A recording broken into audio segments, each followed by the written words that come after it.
John, talk about keeping the perseverance. I mean, just you're not things aren't quite going well for you, but you kept your head about you and you came through when you needed to in the fourth quarter. Yeah, it obviously didn't go very well at first, and I mean we knew it was on the line, and we had a lot of fight and belief that we could do it. So I mean we came together when we needed it.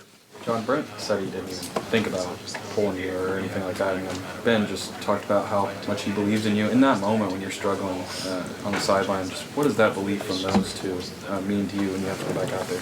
Yeah, knowing they have my back is huge. I mean, obviously it was a tough time, tough couple series, but I knew we'd have a chance, and there'd be a moment to go win this game, and that happened. And I mean, as a quarterback, I mean, that's one of the hardest parts. Like, it's not going well, and it's all on my shoulders, But in the end, I mean, it worked, obviously, and that's all anybody cares about now. What were you telling yourself there going into the fourth quarter when you guys still had a chance to obviously come back with the game? Yeah, just that everything that I worked for from January and my whole life is these 15 minutes right here.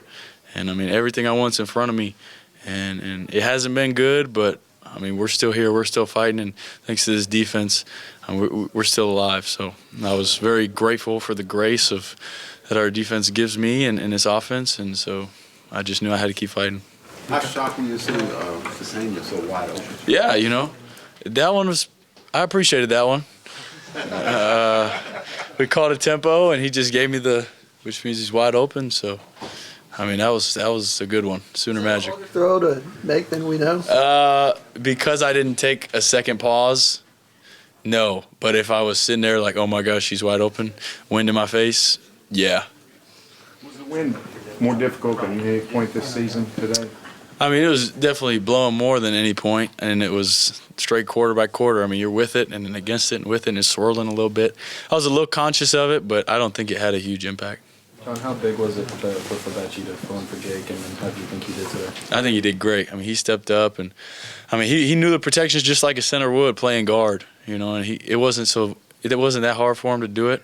But I mean, the skill of snapping and blocking it's not easy for everybody. He stepped in. I'm really proud of him. I appreciate him a lot. John, how big was your tackle there in the first quarter? You saved a touchdown, and then Peyton Bowen gets picked next play.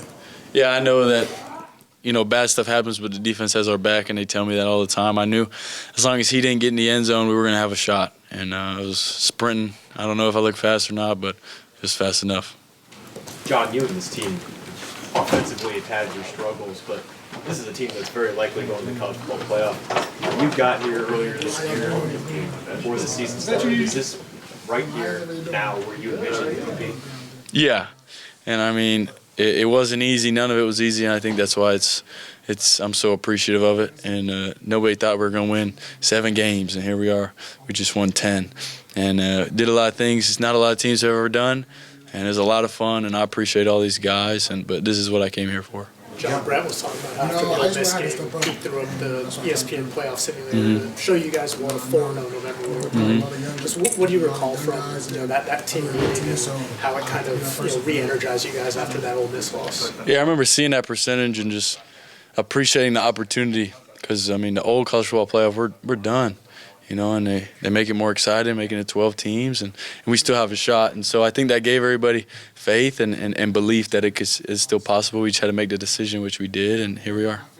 John, you mentioned Sooner Magic a couple of questions ago, talking about Satania's touchdown and being wide open. Do you feel like you've kind of learned what that is, what that means this last month? Yeah, I mean, yes, it's awesome, and you can't explain it, but it just happens. And I appreciate you, Sooner Magic, so.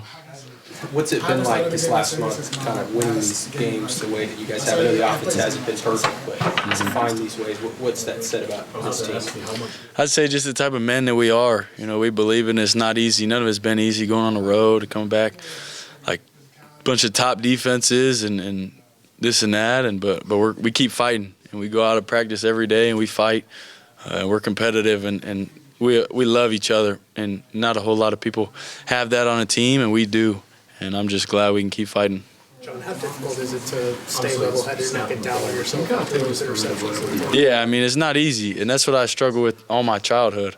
Like, you ask any of my Little League coaches, if I do one bad thing, it's over. It's done. So I'm obviously better now, but I'm not perfect. And I just know that this team it moves how I move, so I got to step up and make a play. And Kip called me out in the 4 minute or at the start of the fourth quarter. He called me out. I was like, all right, I don't got a choice. I do it for all these guys, and I'm glad he did. What he said?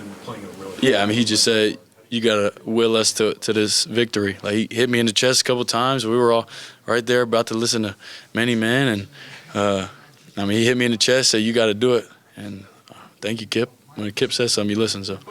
Comment. Did you get asked about that yet? When you said you were either going to hate yourself or become a man. Can you break that down for us? Yeah, it's a bad thing that my mood is affected by how football is played. It's how I've always been. Football is everything I put my time into, and so I wouldn't hate myself or rooted in God, which is good. But I mean, I think I showed a good deal of discipline and perseverance here, and I think I'm proud of myself for that. It's not easy to do, and I wouldn't have done it 2 years ago, 3 years ago, and we got it done today. You were taking it at the end of the game. You guys were running it out, the clock. You kind of took a knee, and it looked like you were thinking about some things. What was going through your mind? Yeah, I stayed on a knee, and I just thank God for the opportunity and the strength and the courage to get it done. To be able to fight through all that, not do well, and have the grace to still get it done is something I really appreciate, and the opportunity and these guys and how fun it is to win, even though I wasn't perfect. John, after the game, you had a long hug with Coach Arbuckle. It looked like he was telling you something in your ear. What was he saying to you? What was his message? He's just saying that he believed in me and that he had my back through it all, and he never had a doubt, which I was like, are you sure? But no, I'm just kidding. But I love that man and what he's done for me, and sharing this moment with him and Coach Kuz means the world to me, and they've done everything for me, and it was a good moment.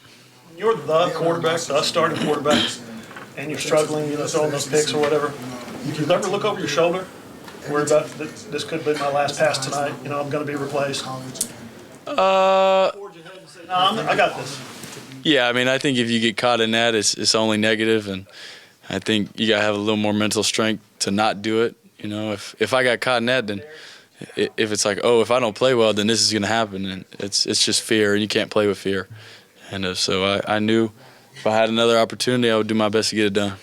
Your last question. You get Dion in the end zone, get him going again a little bit. How much do you feel like that can help you guys moving forward? Yeah, I mean, he's obviously a great player. It hasn't gone exactly how he'd want and how I want for him. And last week we missed on a couple, but I mean, we had the perfect call, and he pierced it the right way. So I'm proud of him, and that's detail. And he's always ready to go, and I'm really proud of him. Thank you, John. Yeah, thanks.